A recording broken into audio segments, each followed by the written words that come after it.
All right, Pressbox Podcast is back, and we're here for episode number 72.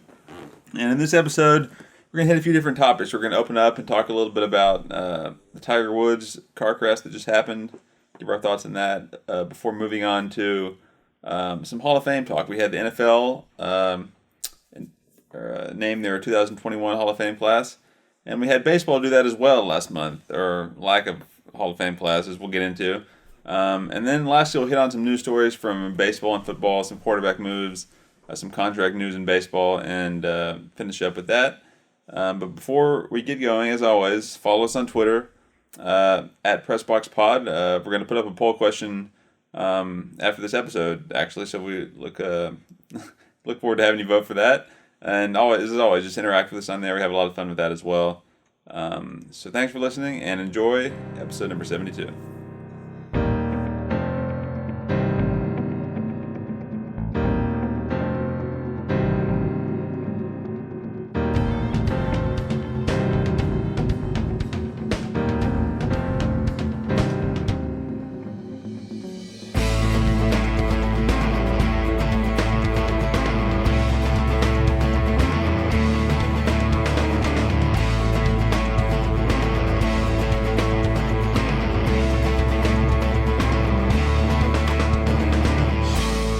Okay, welcome back to the Pressbox Podcast. Hi, I'm one of your co-hosts, Ralph Miranda. I'll be joined by my other co-host, Joseph Miranda, and our producer, Nathan Miranda, shortly.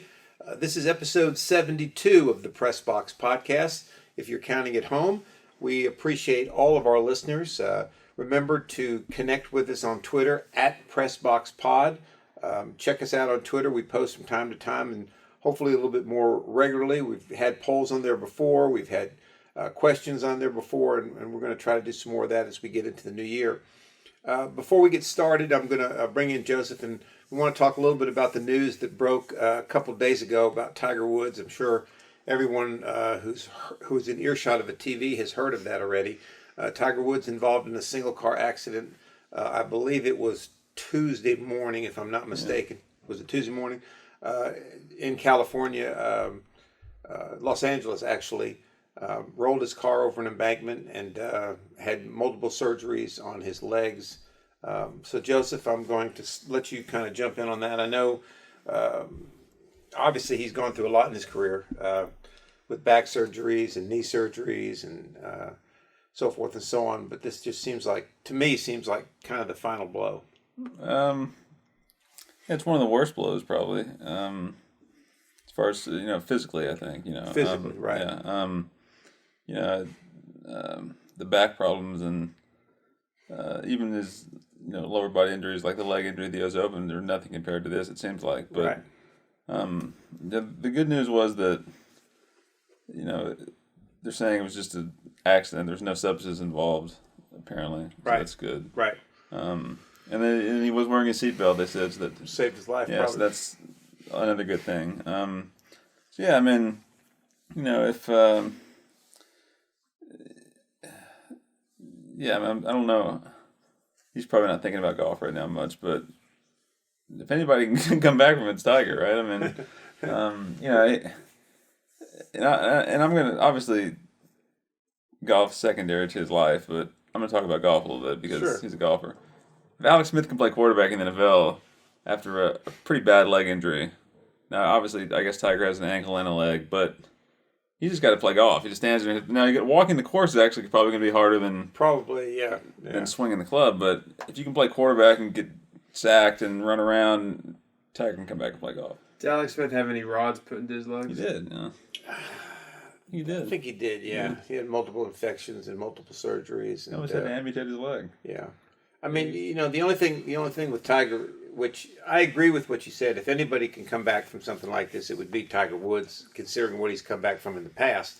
The fusion that he had on his back a few years ago, to be able to come back and play golf at the level he played at and win the Masters was really just astonishing. But really, when you think about it, he's really lucky that he's going to be able to walk again, which they said he will be.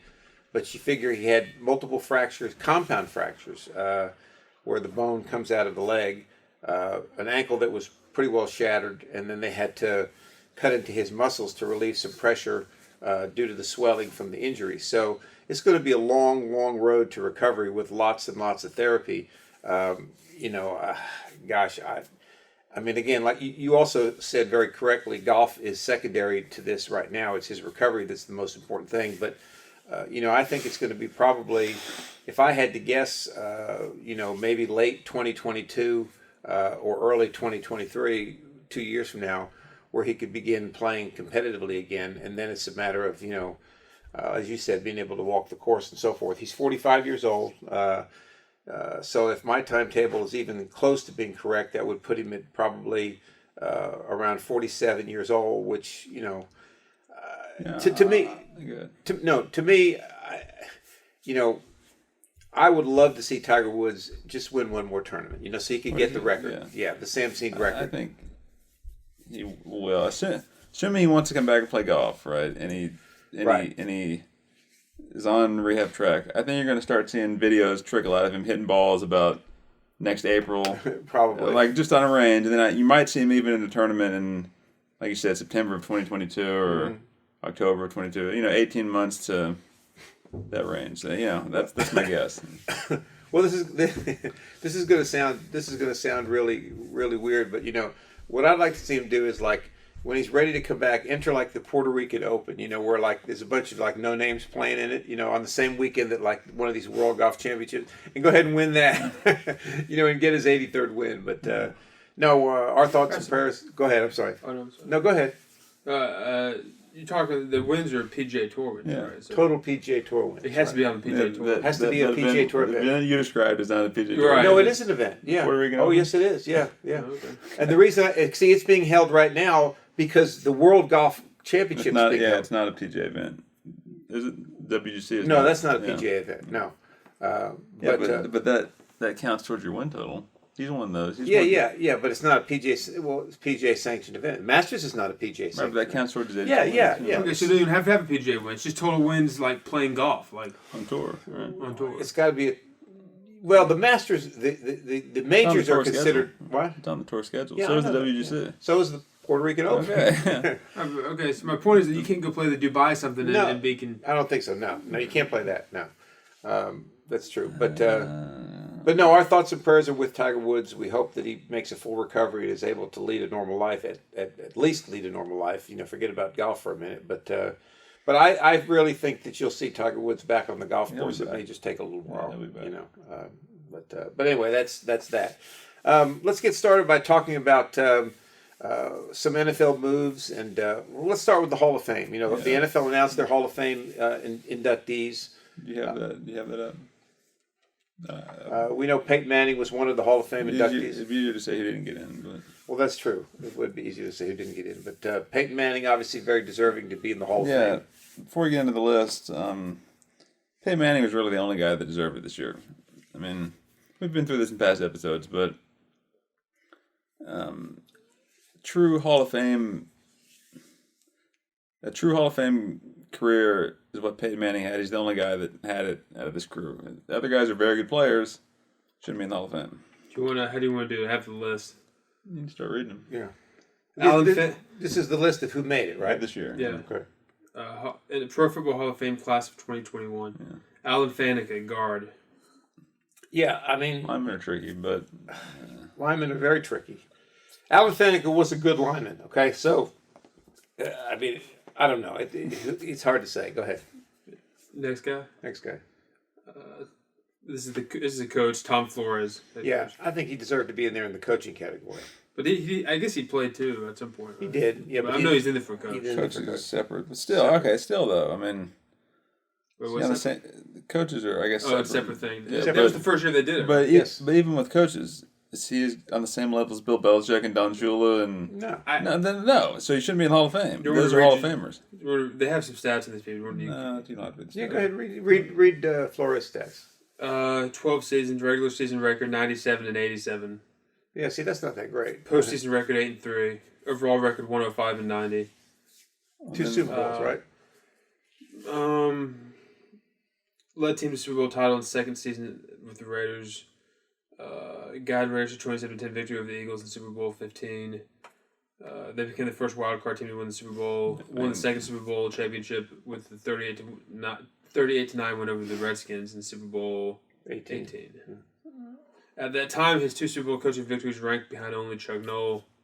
Right. He won his Raiders teams won 11 or more games in the season 4 times. There's some other superlatives. Yeah. I mean, a good coach. Yeah. Hall of Fame coach. Calvin Johnson, wide receiver. No, Read his I don't stats know before we about that. talk about it. 9 seasons, 135 games. Second overall select. Okay, 7 seasons with 1,000 plus receiving yards. NFL pass receiving yards titles in 2011 and 2012. At time of retirement in 2015, he held the NFL records for receiving yards in the season with 1,964 in 2012. And most consecutive games with 100 or more receiving yards, 8. He still holds the Lions record for most receptions, 731, and receiving yards, 11,619. Here are his career stats. 731 receptions, 11,619 yards, 83 touchdowns. Pro Bowl honors, 6 consecutive years. First team All-Pro 3 times. I mean, okay. Again, he's a very good player. Is Hall of Fame? No. He's not on the same level as these Hall of Fame receivers like Jerry Rice. Owens and He might have and been had he played for more than 9 seasons. Maybe, but he but didn't. maybe you should play more than 9 seasons if you want to be in the Hall of Fame. Yeah, that's a little. Well, you know. that's another discussion, maybe. But I don't know. I don't know where I land on that. You know, if the knock against you, if the main knock against you didn't play long enough, I don't know where I land on that. Because if you were if you were a Hall of Fame caliber player, you just don't have the stats because you only played 8 or 9 years. What if you only played 2 years, but those 2 years you're Hall of Fame caliber? Yeah, I don't know where I land on that. Well, I land on the fact that part of the Hall of Fame is longevity, doing it over a long period of time. Now, maybe he obviously chose to retire. He probably could have kept producing at a high level, but it's not our fault. You're basically sacrificing the Hall of Fame. But then I know we can get into this some other time. But then part of me thinks if you were the best player of your generation or at your position at the time you played, even if you played for 3 years, if you were by far no one's ever seen them play the position like you played. You played for 3 years. Maybe is that? I mean, that's why I don't know. I don't know where I land on it. You know. Yeah, that's a really. I'm not saying he is that. I'm just saying. Yeah, I know. That's a really good discussion. I mentioned, I think off the air to you, Joseph, we were talking about it, and I said that they ought to have benchmarks for each position. Like Lawrence Taylor. Well, it's hard to compare anybody to Lawrence. If you compare anybody to Lawrence Taylor, they're never going to get in the Hall of Fame. If you compare anybody to Peyton Manning and Tom Brady, they're never going to get in the Hall of Fame. If you compare anybody to Emmitt Smith, they're never going to get in the Hall of Fame.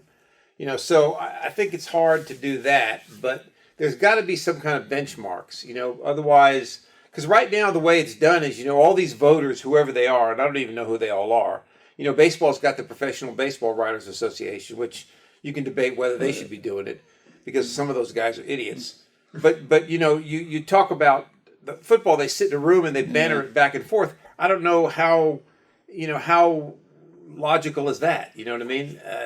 I still think that baseball they just send in the ballot. Right. In baseball, again, at least in baseball, they don't care if they don't let anybody in, which I'm sure we'll get to later. Right. I'm pretty sure that they at least tell the NFL guys, listen, we're going to let 8 guys in this year. I think so. They just pick 8 guys. Max in. Right. Yeah, we're going to let the max. Right. I think if they went back and forth in the room and they came to somebody and said, we can't agree on anybody, we don't think anybody, the NFL's going to go pick 8 guys or pick 10 guys. Right. I mean, Right. I don't think... And I don't like that. I mean, I think in baseball, now you're always going to have some knuckleheads in baseball, like the guy who didn't vote for Derek Jeter. Okay, I mean, come on, that's absolutely ridiculous. But I do like the fact that, like, if the 3 of us were voting in baseball, right? Nathan may say, I'm going to vote for, Albert Pujols, Derek Jeter, Sean Kemp, and so. All right, now Sean Kemp may be the outlier for him, but he can do that because you and I aren't going to vote for Sean Kemp. You see what I mean? So Kemp's not going to get the required percentage. You understand what I'm saying? Sonics Ford. Well, whoever. I just picked out a name. Okay, take. You can. I'm just trying to think of names. My point being is that Edward Encarnacion. Right. Whatever. Mm-hmm. My point is that's fine if you feel Frank that. Coronado. But you got to get 75% of the votes, right? I mean, if you have 100 voters, 75 people have to vote for that. So I like that. I like that system, and that's why if nobody gets it, nobody gets it. Are there 100 voters? Or There's more. I use that because it was easier for the math. I didn't know. But in football, like you said, Nathan, they sit around the room and they debate. And they know they got to come up with 6 to 8 guys. Yeah. So you end up with guys getting. I didn't know this. They don't have any numbers to show you of the percentage of votes these people got. They just all kind of decide verbally. Right. They don't ever tell you who. There's no vote. No. Yeah, there's no vote. I mean, I don't think there's a vote. I think it's more of a consensus. So was this like a university auditorium, or are there like 10 people in the room? Yeah, they sit in the room. Yeah. Yeah, but how many people? I don't know. Well, I think we looked it up one time. In fact, 5 people deciding who gets the. Yeah, I think we looked it up one time, but it's not as scientific as the baseball system is, which I feel like you need a lot. I feel like the more people you can get to vote too, the better. Yeah, it's going to get a better, more accurate. I agree with that. Because if it was only 5 people voting, and I could get 4 of the people to agree with me that Frank Calinado or whatever that guy's name was, he'll be in the Hall of Fame. But if you have 105 people, it's unlikely they're all going to agree with. I agree with you. But see, again, in baseball, aside from quarterback or running back or receiver, in football it's difficult to determine. Like, in other words, in baseball, you can say this guy's got 3,000 hits or this guy's got 500 home runs. In football, this quarterback has so many Super Bowl wins, or this quarterback has so many passing yards. This running back has so many rushing. For a lineman, what are you grading him on? Pancake blocks? How many years? How many sacks he didn't allow? I mean, it's a very nebulous statistic, if you will. So it's hard to really gauge that. Do you want to continue? Yeah, go ahead. John Lynch, safety. Yeah, I mean, read his stats for us. Read what they say about it.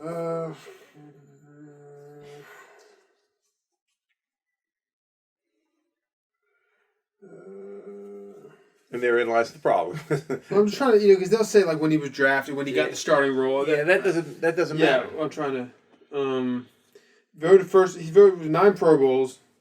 All Pro recognition 3 consecutive years, 99 through 01. They actually put in here in 2002 he was an integral part of the recognition championship season. Captured the franchise. So were 52 other guys. Yeah.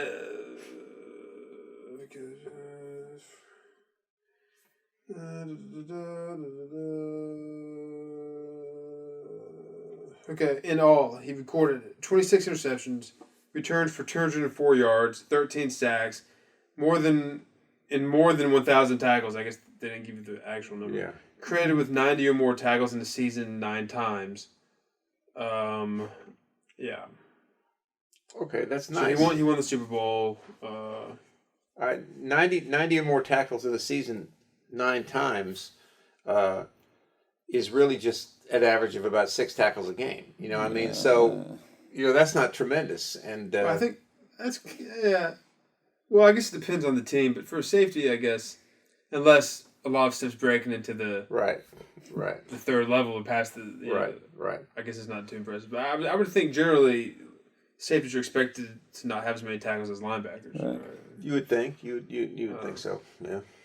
Yeah, but okay. Next guy, Peyton Manning. There's no need to talk about Peyton Manning. Bill Nunn, senior scout. I don't know. Yeah, that's especially. This is a good one. Drew Pearson, wide receiver, the Cowboys. Yeah. See, this brings up another point. I think this was talked about a little bit among the talking heads, but the NFL Hall of Fame has also gotten to the point where if you lobby hard enough for yourself, you're going to get in. Last 2 years he didn't make it. He was on the finalist list, but he didn't make it. He complained, and he was on sports talk shows. He was on interviews talking about how he should have got in the Hall of Fame, and eventually they put him in. So if you have to complain that much about being a Hall of Famer, you're not a Hall of Famer. Yeah, and he was a good player. Don't get me wrong, but he was not a Hall of Famer. He just wasn't. Yeah. He had a big game reputation, which reflected in 68 receptions for 1,131 yards and 8 touchdowns in 22 postseason games. Teamed with Roger Staubach for a memorable 50-yard score in late 1975 divisional playoff game at Minnesota, giving rise to the term Hail Mary pass. Let's see what his total thing.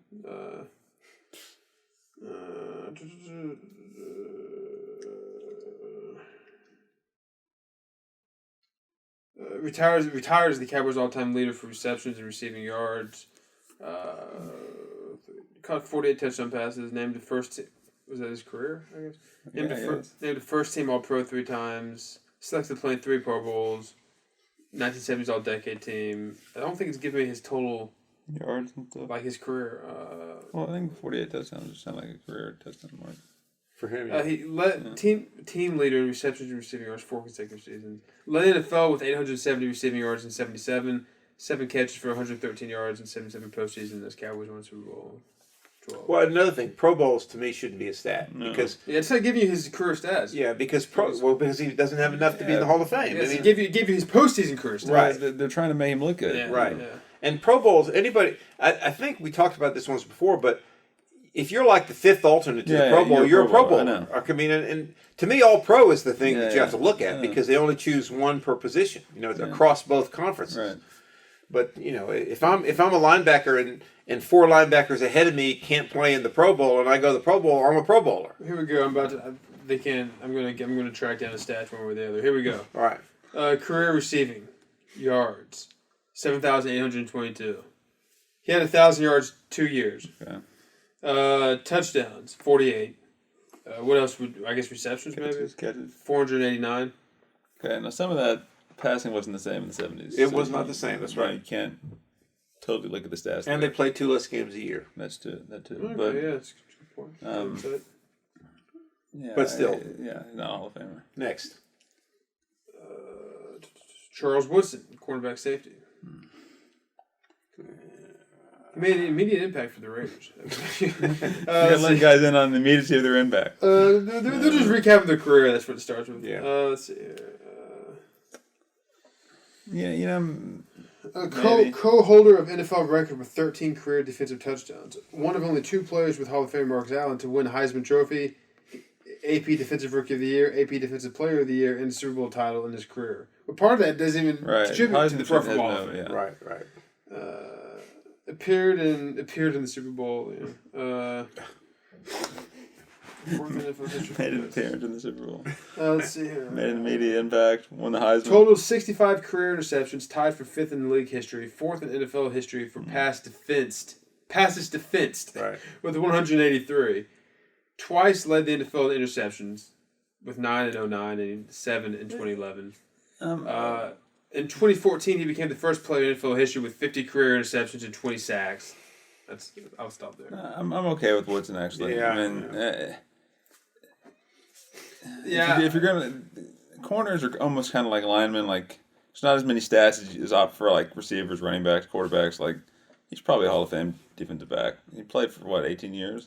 For a long time. 18 seasons. Yeah. I think he's the. I think he checks enough boxes. Yeah. I think it should have just been Peyton Manning and him this year. Yeah, probably. I mean, I don't know about the guy that was a scout. That was it. That was it. Okay. Well, Woodson's so. fine. But see, and maybe we've said this before. Look, the NFL and us or me just have different ideas of what the Hall of Fame is. Clearly, NFL's promoting it as.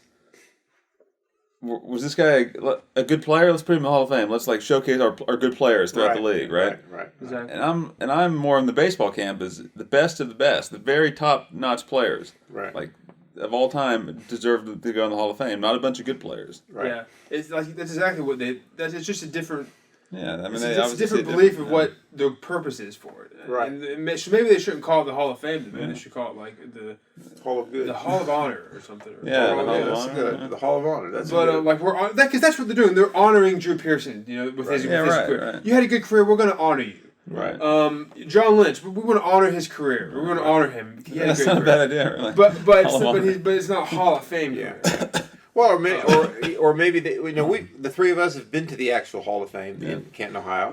Maybe they should have different wings. Had a Hall of Fame wing for guys like Lawrence Taylor and Peyton Manning and Tom Brady and Joe Montana and Emmitt Smith.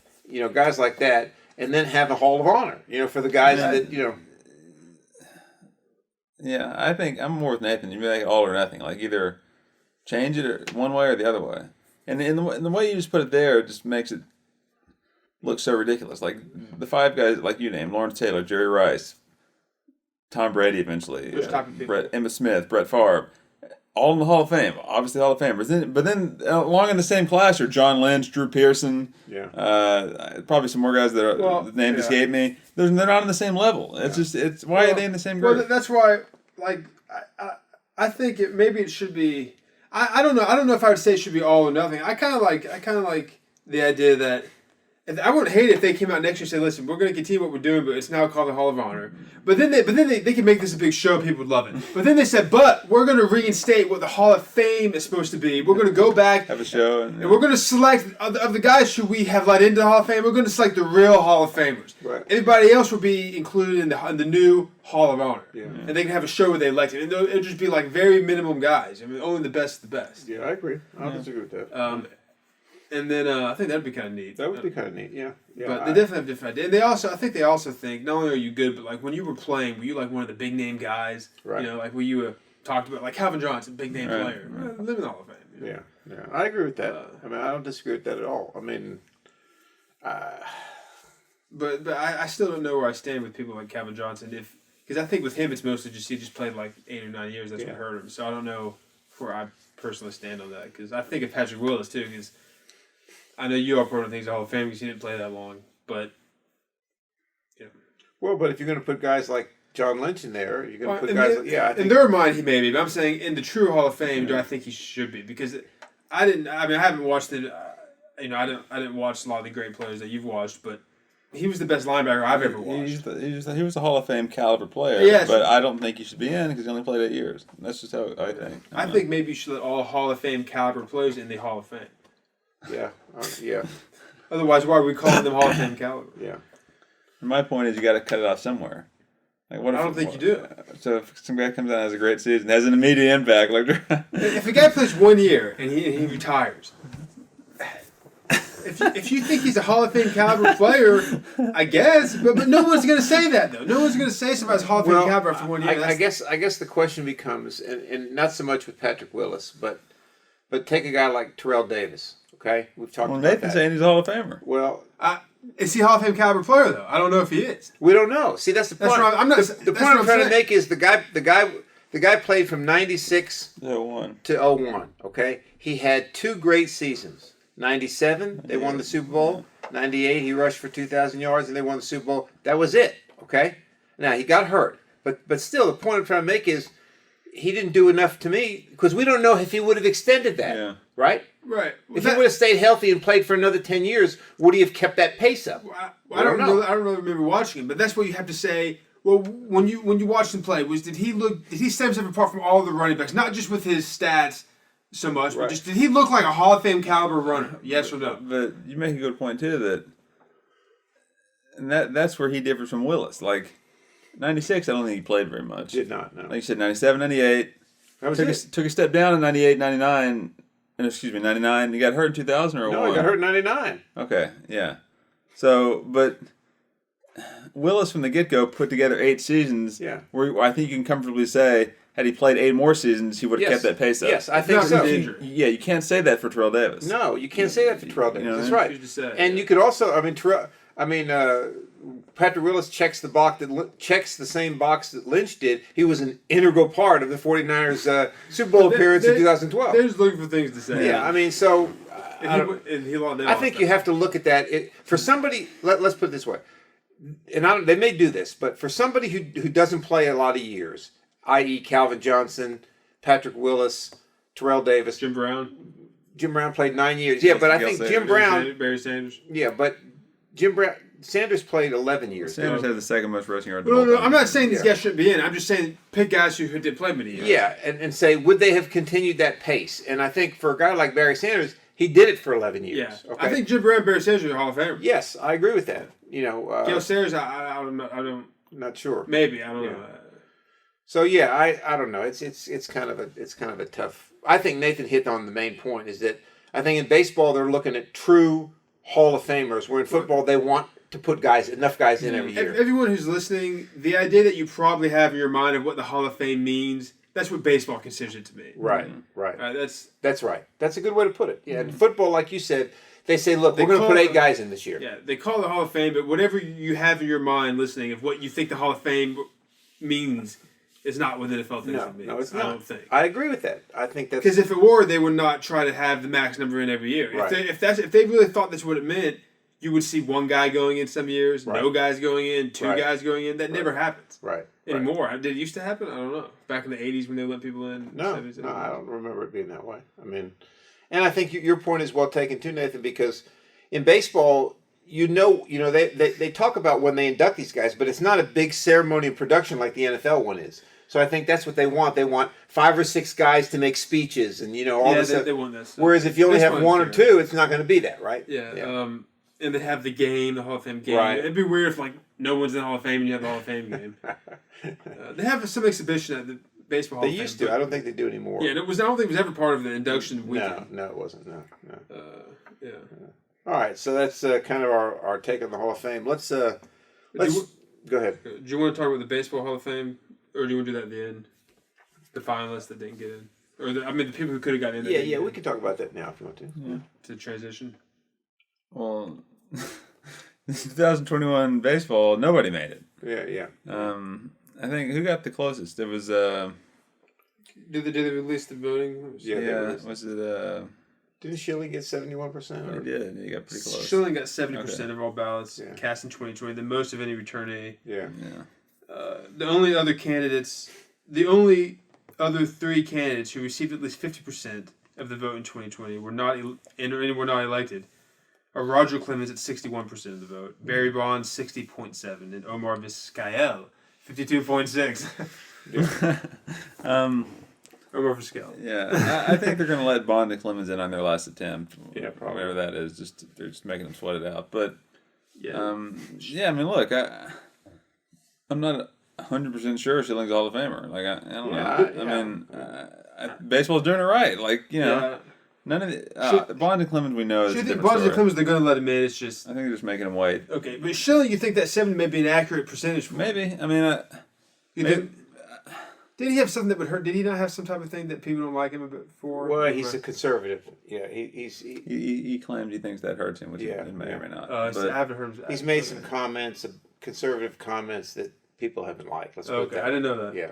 but Not controversial, but more just more. But, I know what you mean. But that aside, you could probably talk me either way on him. So I'm not upset that he didn't get in. So I mean, Yeah, well, I think that's the thing. Like I said, he might be a guy eventually, but you have to really think hard on him. That's what they're doing. Obviously. Right, he's a very, very good pitcher, but you got to be a Hall of Famer. All right, let me ask you this question.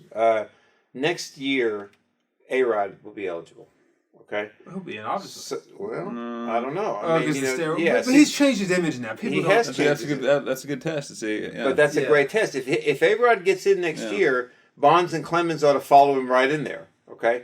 Because you can't judge them under one set of standards and A-Rod under a different set of standards. I agree with you, but I think they will. I think they won't because I think that people who vote for this stuff don't care about his. I was going to say these are true baseball people, right? They don't care about his celebrity. Baseball guys are like, they remember everything, and they're not like celebrity. Whatever. People who watch like entertainment television, say, "Oh, A-Rod." They might not even know who J-Lo is. Yeah. Some of these people. So I think he'll get hurt by that a little bit. Yeah, he will. He may get in sooner than Bond and Clemens. Yeah. Well, I think they're showing that Bonds and Clemens weren't they significantly higher this year than in past? They were. They've been getting higher every year. Maybe that's what they're leading up. Maybe these people knew A-Rod's coming up. We better start getting Bonds. And it's going to look weird if they all of a sudden jump. So we got to start giving them more votes. And as much as I don't think this is right, I think they're trying to punch them too. Yeah, they're trying to say, look, let's make them sweat it out a little bit. You know what I mean? And there's looking on this bottom of this ballot. I mean, first of all, there's a big drop off after Omar Vizquel. He had 52.6. Then he goes down to 35.3. But some of these guys, they have to be making them sweat it out too. I'm thinking, right? Like I'm looking down here. Sammy Sosa, obviously, right? He's all favorite. He had 4 seasons of 60 home runs. Yeah, he had 13.9% of the vote. I know. I put him. I think he's a Hall of Famer. Yeah, I think he is too. But what I'm saying is, usually you don't see somebody go from 13% to like in the next year. Yeah. I know. Or even 13% to like 50. I guess my question is, he was in his 9th year. All right, Bonds is in his 9th year. Yeah. What do you think the difference is between? Do you think people just think Bonds was that much better than Sosa? I think he was. I think he was, but I think they're both Hall of Famers. So to your question, why are they not? Why are they not closer? Yeah, I don't know. It seems like Bonds has made the leap recently. Sosa hasn't.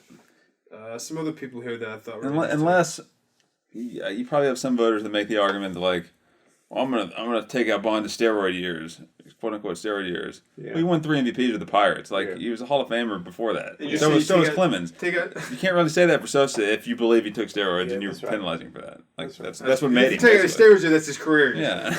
How about Manny Ramirez? He was 28.2%. What he didn't have a steroid thing, did he? No. I think I'm not saying I think he's a Hall of Famer. he did, didn't he? Did he? Okay. I think he. Well, if I remember correctly, I think he should be Hall of Fame. I think he has over 500 runs. Yes. Does he have 2,000 hits? No. No. I think he's Multiple MVPs, I think. he Or no? won one. Just one. Well, I think if you have over 500 runs, history that's showing that you're usually Hall been of the Famer. standard. I think he's probably in. Yeah, he was a Hall of Fame player. How I many, think. did he get any votes this year? 28.2%, Yeah. fifth year. 5th year. Some of the other people on He's a here. guy that may get there eventually. Yeah. Some other people on here that were some big names. I mean, not necessarily they're ever going to get there, but Gary Sheffield, 30.5%. He's not He has 500 home runs. Yeah, does he? He does? Yeah. See, that's what's holding him back then. I thought they've kind of made it clear, not explicitly though, but if you have 500 home runs, you're pretty I much. thought Hall that of Fame. too, but maybe they're trying to claim that number is devalued now because of the steroids. I don't know. But Sheffield never. Nothing. he was- Yeah, but see, then they'll tell you that we don't know who took him or didn't Yeah. take him. Todd Helton, Yeah, 29.2%. he's never going to get in. Is he going back down? Or is he? Is he drop percentages? I don't know. Andrew Jones, 19.4. Andy Pettit, 11.3. Well, see, Pettit's an interesting factor. I think he's so low because of his. Did he? And he came out and he admitted the Admitted it steroids. after. Yeah, but I think Pettit's got the most postseason wins of any pitcher in history. You know, and now you can argue the Yankees got to more postseason games than a lot of teams did, but Pettit's an interesting character. I mean, I'm not advocating him for the Hall of Fame, but I think he's one that has to be debated because he was a big game pitcher and played for a long time, you know, and won a lot of postseason games. So I think he kind of falls into the category of Kurt Schilling, maybe. Kurt Schilling was better than he was, though, I think. I agree. So if you're not going to let Schilling in. Yeah. But that doesn't explain the drop from 70% for Schilling to 11.3% for. That's also true. Okay, but yeah. Pettit, like I said in football, you're going to put Pettit with Nolan Ryan and like Greg Maddux and these guys? No. Schilling closer to those guys than Pettit was, but I'm not sure he's there. So. Bobby Gray, 5.5%. You can stop reading. That's the last one they have. But then the point there is 5.5% of voters voted for Bobby Gray to be in the Hall of Fame. What are they watching? Yeah. Oh my There goodness. has to be more people than that, too, right? I think they just cut it off at a certain point. Or do you think that's the only people that got any percentage of the vote? Had to be some people. I think you're sent a ballot with people on it. right, you So, are. Yeah, eligible people. He obviously was eligible. So my point is, there were only 1, 2, 3, 4, 5, 6. There were only 13 eligible people. No, some people probably get no votes. I don't know. Okay. You know, I'm not totally sure how it works, but What do you think the possibility is that one of these brothers' kids got the 14. ballot and marked it up and just hit Bobby Bobby Gray? Gray, maybe. Yeah. All right, let me ask this question. As long as we're talking What'd about you do? They look at the ballot. Gray, what? Schilling? Okay. We'll leave it. looking at it right now, Max Scherzer, is he a potential Hall of Famer? Potential? Yes. Yeah, but I mean, you think he'll get in? Does he deserve to get in? No. I don't know as much about current baseball as you guys do. I'd have to look at his stats. I don't have them in front of me. I think Verlander's in. Yeah, Verlander's in. As far as pitchers go, and Well, I can pull up some of their stats. I don't know as much about some of these more recent guys, I guess, but just in my head, I feel like Verlander is a better Is Pedro pitcher. Martinez already in? yeah, Yeah, he is. it should be. I mean, Do you think it? I think this is true in the NFL. Do you think being like an on-air personality for MLB Network helps you in the voting? 'Cause I think if you become an NFL Network guy, I think they kind of help you get there a little bit. I think they're like Yeah, in the NFL, I think it definitely helps you. Yeah. In baseball, I'm not sure that it think helps it you. does, yeah. It may give you a little more visibility. yeah, but I don't think they care. No, I don't think they care. So here's Verlander. What kind of stats you want for these guys? Wins, losses, or what? yeah, strikeouts. 16 years. He's played 16 Yeah, years. he's been a long time. He's got 3 no-hitters, I think. Wins 226, losses 129, ERA 3.33. Let's see here. He has 1 MVP, 2 Cy Youngs, Yeah, I think 3 no-hitters too. 1 Rookie of the Year, Do they have the? Yeah, I don't know. That's not. He hit Triple Crown. What is that for pitcher? I think strikeouts, wins, and ERA. Is that as ERA, rare? and that hitting? happens more, I think, in pitching than hitting, but Still pretty rare. still it's an accomplishment. 2 times. Yeah. What do they tell you like his no hitters and stuff? I don't know. That's not going to be on his stat line. It's probably just more of a. Okay. But I think not many people have more than that. Yeah, I think he's in. I'm just off the top of my head. Him, Pujols, isn't a pitcher. He's definitely in Pujols. Yeah, Mike Trout's probably already in, close. Really? He's already been playing for about 8 years. I feel like these guys. I feel like I just kind of. I'm unaware of the last 6 years in the MLB. I feel like Trout's played 4 years. Pull up Trout. Came up to 2011. Career statistics. Let me pull. You want to talk about Scherzer real quick since you brought him up? Yeah, that's fine. Then pull up He's Trout. played 13 years. I didn't know he's played that long. Scherzer has. I think these guys. I'm stuck in 2012 with these guys. Yeah. He has 175 wins, 93 losses, 3.21 ERA. He has 3 Cy Youngs. Yeah, that's pretty good. Pretty good. And He's closer to a Schilling type guy. 7-time All-Stars. Yeah, he's kind of. I don't know that he's in, but he's better than a lot of. I don't know. Mike Trout, 3-time MVP, 8-time All-Star, Rookie of the Year. He's played 10 years. That's about what I. How many home runs does he have? 302. Yeah, he's on the way. Yeah. How about career batting average? Batting average 304. RBIs. 798. Yeah, he's good. Okay, You're saying based on the trajectory he's on. Yeah, I'm saying if he retired today, I don't know, but just keep playing and just keep showing up, and he's going to be in the Hall of Fame. Look at this. His second year in the league, he finished second in MVP voting. Yeah. He finished second in voting in 2013, his third year in the league. Then he won the MVP. Then he finished second. Then he won the MVP. Yeah. Then he finished fourth. Then he finished second. Then he won the MVP. Yeah, it's like I think it's almost like they just feel like we can't give this guy 5 straight MVPs. The second year we finished second, you said, right? Yeah. I mean, that's Miguel Cabrera won the Triple Crown that year. That's so they right. gave it to him. Right. Yeah. How about his rookie year? He finished second. Let's The rookie year is 12, right? Miguel Cabrera won it Yeah. again. No. No, 2012, Yeah, Miguel Cabrera won. that was his rookie year. He came up in 11, but his rookie year is 12. I'm thinking of that year. Yeah. Well, he won Rookie of the Year in 2012. Okay. Yeah. Yeah. That was the year Miguel Cabrera won the Triple Crown. So I don't know who won it in 13. That kept him 13 was second. Miguel Cabrera. Again. Okay. Well, there you go. Yeah, Yeah. Let's see what. There's no Miguel Cabrera. 44 home runs, Yeah. 137 RBIs, 348 that year. Jeez. Trout had 27 home runs, 97 RBIs. How did Chris Davis not win it? First of all, who is Chris Davis? Second of all, the guy had 53 home runs, 138 RBIs, and he didn't win MVP. What, he hit 211? He hit 286. No, this is Chris Davis with a K or C? Does it matter? It doesn't matter. It kind of does matter. It does matter. C is the guy, the Orioles. Okay. Right, the left-hander for the Orioles. There's That's a K. kinda There's a right-hander for Oakland that hit 50 home runs a couple years ago. Okay. But- Why did he not win it this year? Oh boy. Because he's a joke. He had 9 more home runs than Cabrera, Yeah. 1 more RBI. He had significantly lower average. Yeah, but Cabrera had the Triple Crown. He's No, talking about this is- 13. this is 13. Okay, yeah. I hear Chris Davis had some good years. Forget. How did he not win it that year? How did Mike Trout get ahead of Chris Davis in the voting? I don't know. He had 323. All right, Uh. hold on a second. I'm gonna find out who finished second all these Mike Trout years. Oh boy. I gotta figure this out now. Did it tell you on there? Yeah, you can click on the okay. All right. Baseball Reference is one of the best websites. It is It's actually. better than stats are just so much better than baseball. NFL is like you can't find the stats. Like what is this? Because they're all nebulous. 2015 he finished second. Josh Donaldson finished first. Yes, Yeah, that's I ridiculous. remember him winning. That's I'm not sure he deserved they that. both had 41 home runs.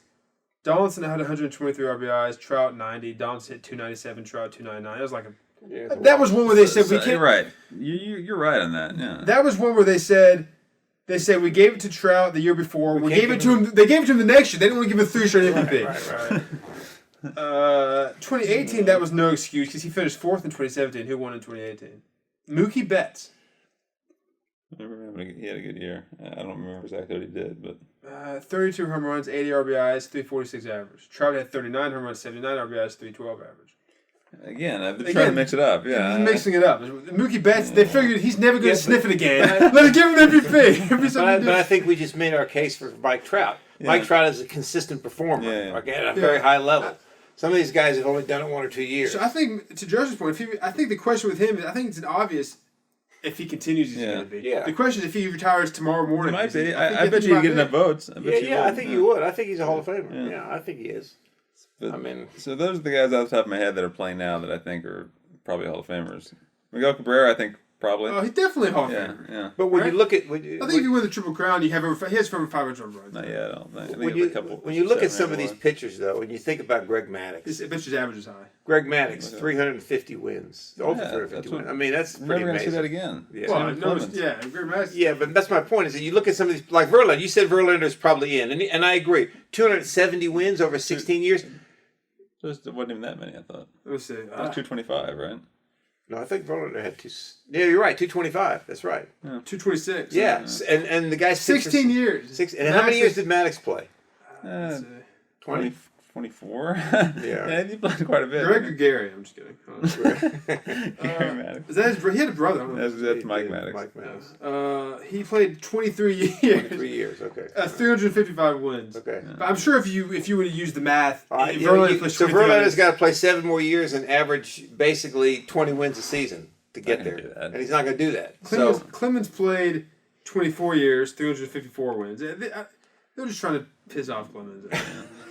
Obviously, yeah. Miguel Cabrera has played 18 years. That's the guy who I feel like he's been in the league a long time. Yeah. He was real skinny with Florida. Yeah, he was. He came up when they won the World Series in 03. Over the Yankees. He's played 18 years. He has 487 home runs. He should get 500 this season as long as they don't play like 50 games. Do you have 3,000 hits yet?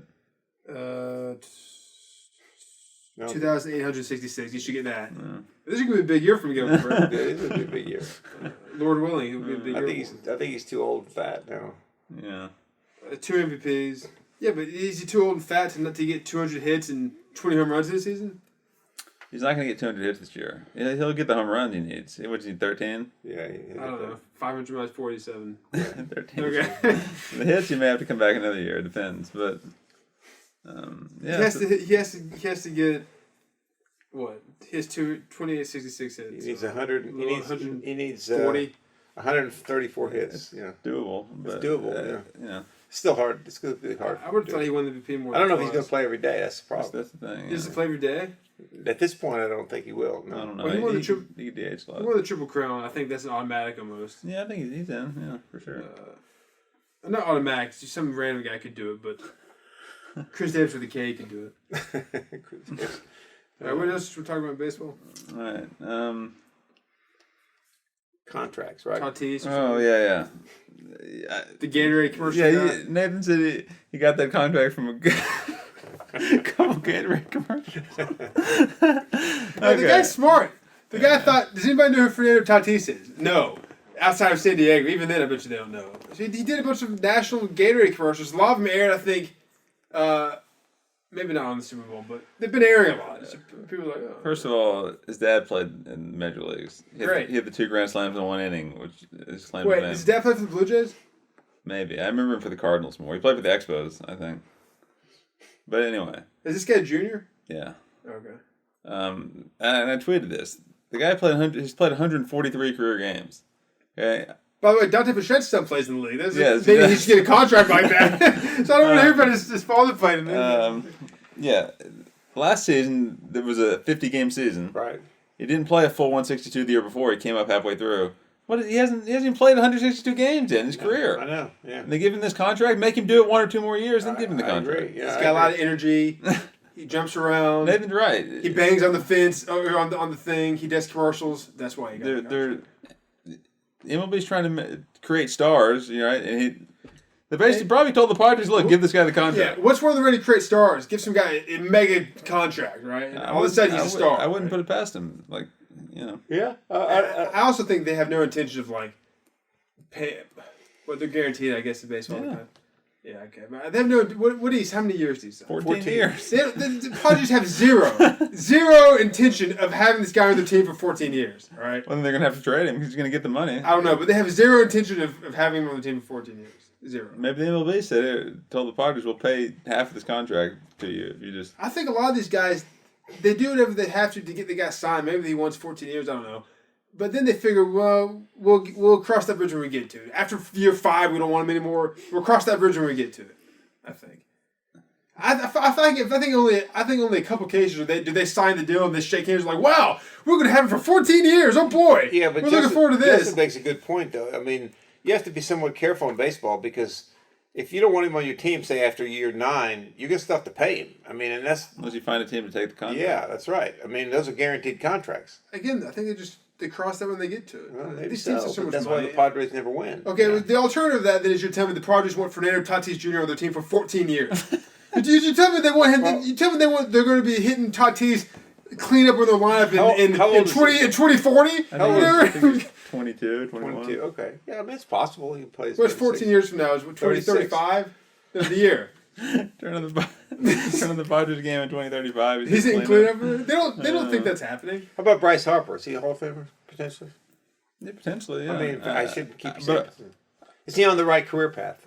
Yeah, he's on the right career path. But I think if he retired today, he's not. Whereas I think Trout is. No, I agree with that. And they both rookie years 2012. I agree with that. Yeah.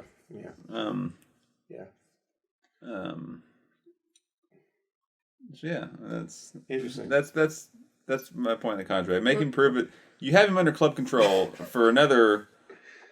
I have to look it up. Maybe 4 years, right? Right. They're allowed. They're within their right to pay him the league minimum for the next 4 years if they want. Now he's going to go to arbitration eventually, but I would go to him this year and say, "We're going to pay you above the league minimum. We'll pay you $2 million. Right. Show me you can do it for a full season, and maybe the next year we'll pay you $5 million. Then maybe we'll give you the contract." I understand if you do what they rightfully could do and just give them the league minimum, that's going to create some ill feelings. Like you can, I mean, they could do that, but do you think that would kind of be a bad thing to do? Yeah, I agree. That's what you tell them. We'll give you $2 million. Yeah, but you see, listen, you still win in that regard because let's say you give him $2 million and then $5 million, and it creates some bad will from his part. No. Well, if he's that's what you're saying, right? I don't think that would create bad. I'm saying if they tell you, "Hey, we can do this. We're going to give you the league minimum." Okay, for the next 2 years. But what I'm saying that is might create some. All right, let's say it does, and let's say he proves to be a great player. Well, you trade him, right? You trade him and get somebody for him, right? Or you pay him, and then he'll forget all all I'm saying. Let's say he doesn't sign the contract, he becomes a free agent, right? Or they gave him 14 years for like $340 million something. Yeah. Okay. Give him a long-term deal. Give him a 5-year, $80 million deal. Right. So, okay, you can take this, or we're going to pay you $1 million for the next 5 years, then maybe you get hurt, maybe, you know. Right. That's what the Braves did for Acuna. They gave him 5 years, $100 million. Well, he has no alternative, doesn't he? Right. Well, he signed it, but he had, what was he going to do? Well, he wanted the money. His only alternative is, if he doesn't sign it, they'll be giving him just like... Well, until he gets arbitration eligible, then he can file for a number. But he didn't know what's going to happen at that that point. And how many years was that? 5 until he gets eligible? Or whatever? Yeah, it's another 5 years. Yeah. I think it speaks volumes that when you first started talking about Tatís, you said, "Well, his father played in MLB." Like, no one's like, Alex Rodriguez. Well, his dad was a mechanic. It's like, no, it's him. Look what he did. Yeah, I'm just saying. I think of the dad first when I hear the name. Speaking of that, all these '90s MLB players, early 2000s, something's going on. They're getting together. Like all their sons are in the MLB now. Like everyone. Blue Jays have all of them: Vlad Guerrero, Biggio, and Bichette. Like you tell me, all these guys' sons are that great? Maybe they are. If you watch, I think something strange is going on. If you just listen to a Blue Jays game, you think you were back in the '80s. Yeah. If you just and all these guys are named Junior too, just about. I think Bichette's not Junior. No. Is it Greg? It's not Vlad Guerrero either. No, Vlad Guerrero's Junior. It is, yeah. Is he? Okay. It's Bo Bichette and Gavin Biggio, or Craven Biggio. All right, let's switch gears real quick before we conclude. I want to talk a little bit about the quarterback moves in the NFL. We talked a little bit last podcast about the Matthew Stafford trade with the Rams for Jared Goff. Let's talk a little bit about the recent trade. The Eagles trading Carson Wentz to the Colts. Really all they got for it was a third-round pick in this year's draft and a second-round pick in next year's draft that's conditional, that if Wentz plays 75% of the snaps for the Colts this year or plays 72% of the snaps and the Colts make the playoffs, it becomes a first-round pick next year. But that's the thing. I heard somebody even talking about this on TV. If the Colts look like they're not going to make the playoffs, just sit them. Yeah, well, that's right. My point is, what did the Eagles get for him? Basically nothing. I mean, they got a third-round pick basically guaranteed and at least a second-round pick. Yeah. In the hope that the Colts are good next year. Well, but either way, my point is, it's it says volumes about what they thought about Carson Wentz. Really, What the Colts thought about him. well, what the Eagles thought about it. I mean, the Eagles were. Get rid of him. They wanted to get rid of him. Oh, I see what you're saying. Yeah. So I think that was a good move for the Colts because they lost Phillip Rivers to retirement. Frank Reich, the coach of the Colts, was the guy that actually was the coaching. He was the offensive coordinator. He was the offensive coordinator of the Eagles, and that's when Wentz had his best years. So it seems like it's a good marriage. Not only did he just happen to have his best years, they supposedly hit it off for a lot, but they were like real. Yes. Like So real tight. Yeah. So you would think that would be a good move for the Colts, and remember the Colts. We watched them against the Chiefs in the playoffs. The Colts have a very good football team, a very playoff-ready football team that could. Bills. I mean the Bills. Yeah. I'm sorry, not I'm talking about the Colts. They played the They played the Bills. That's right. They could have won that. I apologize. Yeah, they could have won that game. Colts are a good football team. Yeah. They got a solid defense. I think they were close to being the number one defense in the league behind the Rams. Where's the running back hurt? They got that Jonathan Taylor guy from Wisconsin that came on the second half of the season. Yeah. So I thought that was pretty interesting too. I think that was a good move for the Colts. The Eagles, though, I mean, here's a team that won the Super Bowl 3 years ago, and now they seem like they're rebuilding. Is that not the biggest fluke ever? Yeah, it is. Yeah, it was pretty much a fluke. And yeah. I don't know how they beat the Patriots. if they think Jalen Hurts is their guy, I think they have another thing coming. Well, I agree with that. But remember, we talked about them tanking against the Redskins, or the football team, in that last game so that they could get the 6th pick and not the 9th pick. I think they're going to get a quarterback. I think they're going to draft a quarterback. I really believe that. I think you said it speaks volumes for what they think of Carson Wentz. I think partly, but I think also partly. I think they might think he's worth a little more than that, but he's just kind of like a headache at this point for them. Could be. Yeah. And they don't like each other, right? The coach doesn't like him and something. Well, they fired the coach. Remember? Oh yeah. Well, Yeah. someone doesn't like him. Somebody obviously. doesn't like him. Well, it'll be interesting to see how he plays this year because he obviously progressed. Oh, there's no question. Yeah. So it's okay. So if he comes out and looks like the old Carson Wentz, Yeah. you know that okay, he's kind of a system quarterback that needs this Frank Reich guy, or maybe the Eagles are just misusing him in the past 2 years. Could be. Yeah. But if he comes out and is still not good, okay, maybe he's really lost something. I don't know. Could be. We don't know. Yeah. But how many years did he get? They Contract? traded him. He was on. They traded So him. the Eagles signed him to a big They contract. signed him to a big So contract. the Colts last year. have him for how many years now, technically? I don't know. I don't remember In how long. football, though, you can just do Did whatever you he want. sign a 5-year deal? I think so. Yeah. I Yeah, don't football's different because you got the cap and you Yeah. got all that stuff that you have to, and the only guaranteed money is the signing bonus. It's a Yeah. different setup, in football. So the Colts could know. I think the Colts can get out of it. Probably. they could after probably a get year, out of so, it. Yeah, I mean that's not a big Well, deal. only thing that people get in and out of more often than football contracts or college head coaching deals. Yeah, pretty much. Yeah, Like, what do you think I was going to say? Like a car or something? that's what I thought you would say. No, I was trying to make it legitimate. But you also got to give a quarterback weapons, and I don't think Carson Wentz really had a lot of weapons his last couple of years with the Eagles. You got to have somebody to throw to, somebody that can get open. I haven't heard what was the offensive line situation. Do people blame the offensive line for his The down? offensive line was kind of a revolving door as well. So, I don't think it was. And now, don't get me wrong, he did not play very well. But part of that was the people he had around him, and part of it was him. I believe in Carson Wentz. I know you do. I remember you were going to get a Carson Wentz jersey, if I'm not mistaken. I don't know about that, but Okay. I've always believed in him. You believed in him, and then ever since you saw the Notre Dame quarterback step on the field, Book. He stepped in the field at Miami. Yeah.